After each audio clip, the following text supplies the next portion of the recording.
आपने ललिता पवार का नाम सुना होगा, जो फिल्म एक्ट्रेस थी और बहुत लंबी पारी उन्होंने खेली।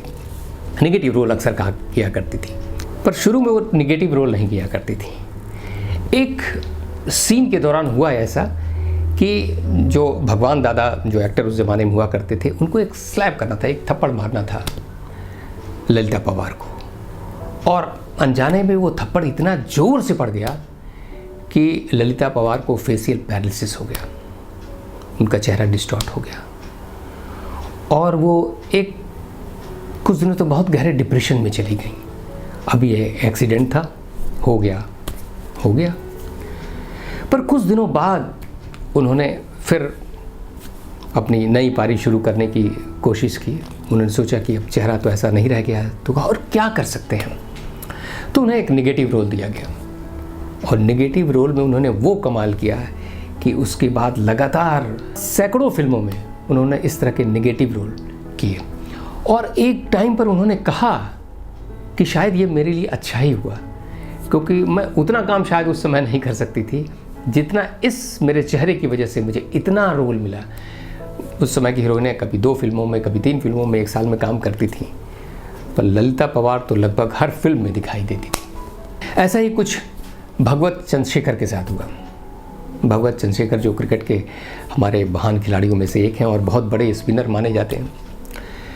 हुआ यूँ था कि उनका एक हाथ पोलियो से बचपन में ग्रस्त हो गया, पर चंद्रशेखर ने क्या सोचा, चंद्रशेखर ने उसी हाथ से गेंदबाजी शुरू की। और ये कमाल की बात है कि वो स्पिन गेंदबाज थे, लेकिन उनकी बॉलिंग को देखकर ऑस्ट्रेलिया के कप्तान क्रेग सार्जेंट जब एक समय में कप्तान थे, तो उन्होंने कहा था कि भारतीय टीम में जो सबसे तेज गेंदबाज हैं वो चंद्रशेखर हैं। चंद्रशेखर स्पिन गेंदबाज थे और उनकी टॉप स्पिन, उनकी लेग स्पिन और गुगली तो उनकी कमाल की ही थी।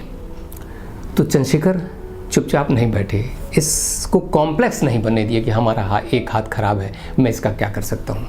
उन्होंने उसी हाथ से वो चमत्कार दिखाए और बहुत बार भारतीय टीम को उन्होंने विजेता भी बनाया।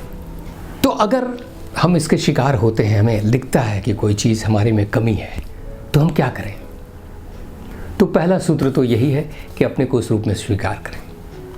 ठीक है, ऐसा है हमारे साथ, अब ऐसा है तो क्या कर सकते हैं। तो फिर आप अपनी कमी को छोड़कर अपनी प्रतिभा पर अपना ध्यान केंद्रित करें। कुछ न कुछ, कोई न कोई प्रतिभा तो हर आदमी को ऊपर वाले ने दी है। कैसे करें फिर? वैसे ही करें जैसे ललिता पवार ने किया, वैसे ही करें जैसे भगवत चंद्रशेखर ने किया। हाथ में पोलियो था, उसी हाथ का इस्तेमाल करके उन्होंने अच्छे अच्छे बल्लेबाजों को चकमा देना शुरू कर दिया। तो जब भी कभी ऐसा हो तो पहला तो ये है कि आप एक्सेप्ट करें और अपना ध्यान अपनी कमी से हटाकर, उसे पहचान जरूर लें, लेकिन उसे हटाकर अपनी प्रतिभा पर केंद्रित करें।